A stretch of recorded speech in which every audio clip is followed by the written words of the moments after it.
할렐루야. 이 아침에 우리 선하신 하나님을 만나러 나오신 모든 새로운 교회 성도 여러분을 환영하고 축복합니다. 다 같이 우리 주님이 가르쳐 주신 기도를 드리겠습니다.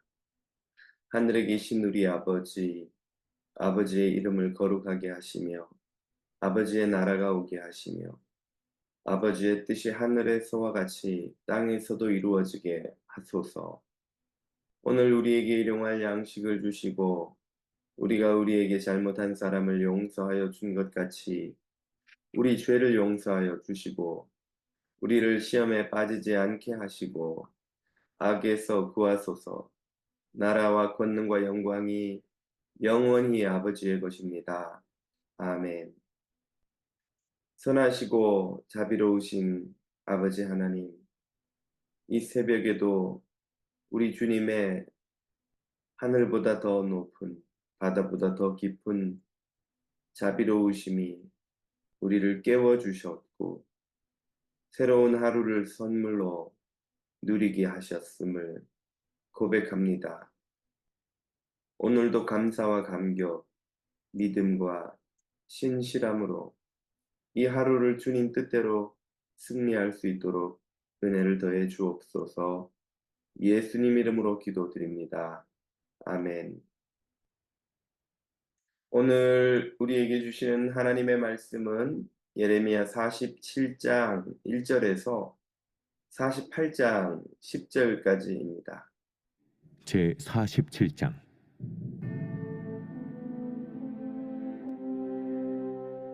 바로가 가사를 치기 전에 블레셋 사람에 대하여 선지자 예레미야에게 임한 여호와의 말씀이라.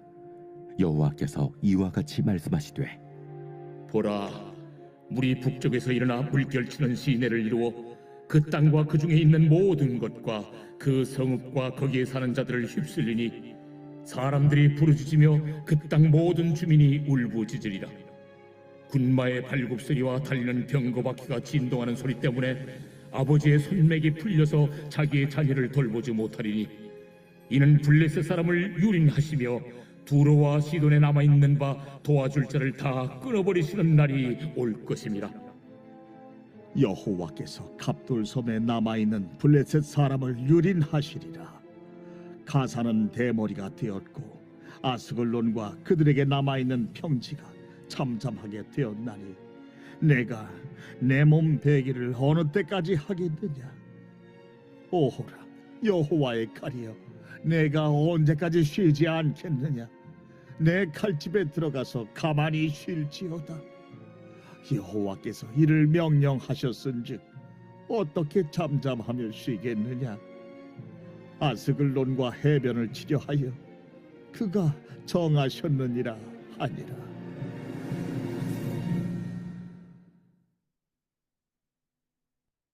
제 48장.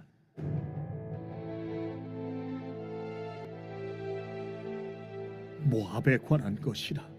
만군의 여호와 이스라엘의 하나님께서 이와 같이 말씀하시되, 오호라 느보여, 그가 유린당하였도다. 기랴다임이 수치를 당하여 점령되었고 미스갑이 수치를 당하여 파괴되었으니 모압의 찬송소리가 없어졌도다.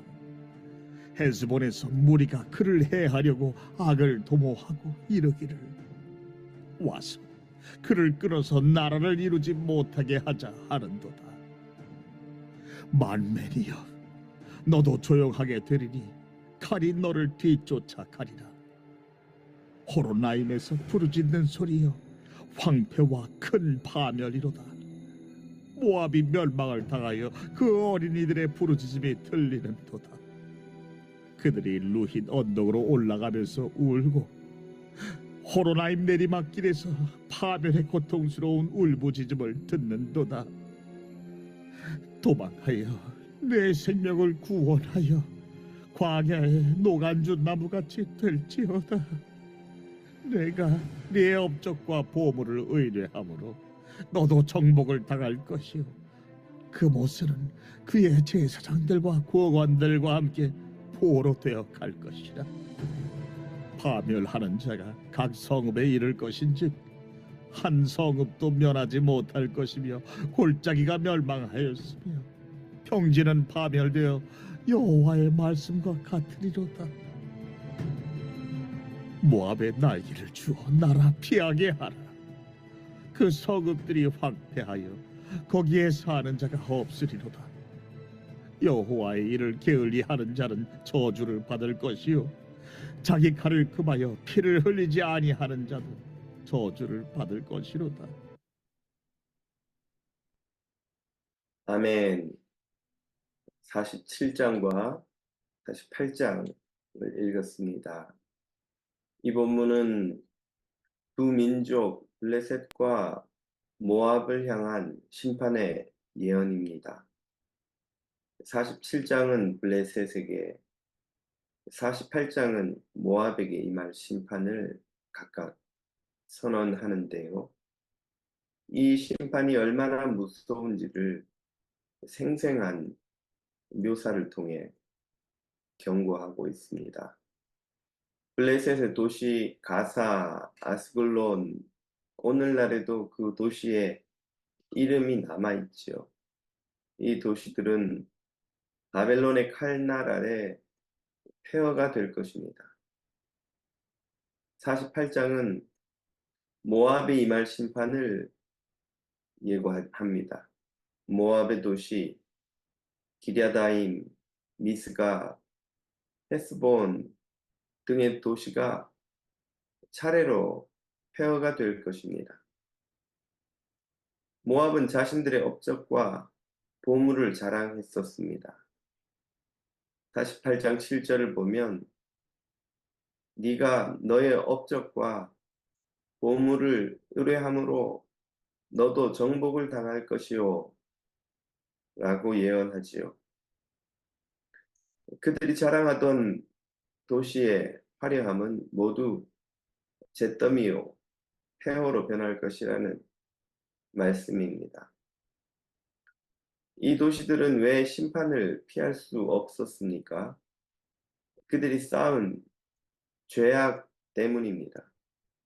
이스라엘은 율법에 충성하지 않고 우상 숭배를 한 결과 심판을 받았지만 이 도시들은 애초 여호와를 떠나 살아온 이들이었습니다. 하나님을 떠나 불의와 죄악 속에 살아간 민족의 역사는 이처럼 심판을 피할 수가 없습니다. 우상 숭배, 불의, 탐욕, 허영, 이런 죄와 악 위에 세워진 인생과 역사는 결국 심판이란 막다른 길에 도달하고야 맙니다. 하나님은 공의로운 심판자이시고 그분의 엄정한 심판의 결과는 이와 같이 무섭습니다. 오늘날 블레셋과 모압은 그 언어와 문화, 민족과 전통이 모두 사라지고야 말았습니다. 그들이 자랑하던 문명의 화려함은 유적지의 돌무더기로만 남아 후대인들에게 교훈을 줍니다. 그럼에도 불구하고 오늘날 살아가는 사람들이 잊어버리는 그 교훈을 말이지요. 그 교훈은 무엇입니까?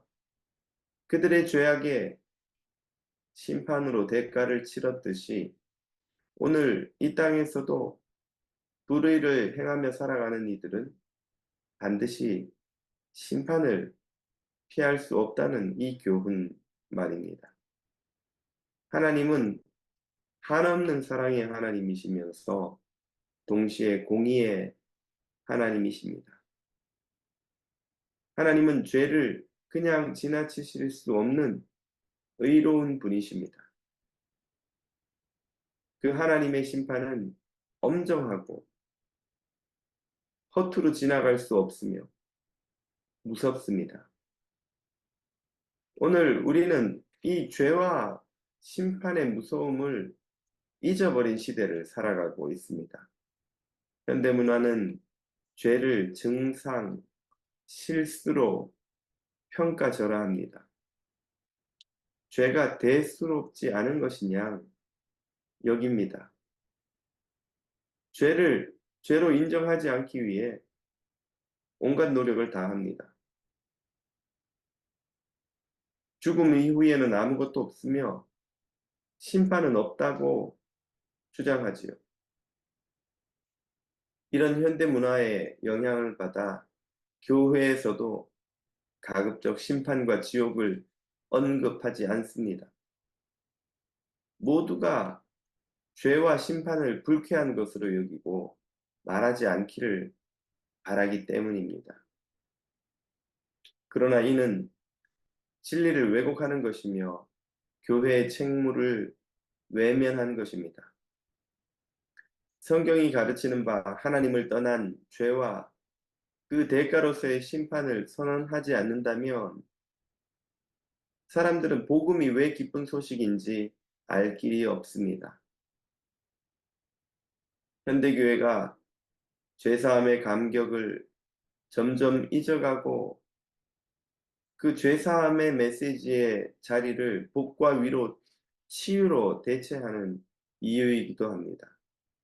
사람들은 노화와 죽음에 대해 말하고 싶어 하지 않는 것처럼 죄와 심판에 대해서도 말하고 싶어 하지 않습니다. 그러나 외면한다고 하여 진리가 사라지는 것은 아닙니다. 우리가 외면한다고 하여 노화와 죽음을 피해갈 수 없는 것처럼 말입니다.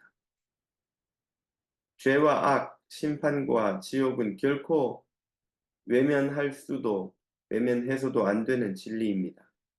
이를 철저히 의식해야만 참된 회개와 구원의 기쁨과 영생의 감격을 알 수 있는 것입니다.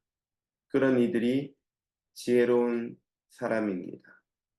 전도서 7장은 말씀하시기를 지혜자의 마음은 초상집에 있으되 우매한 자의 마음은 혼인집에 있느니라고 하였습니다.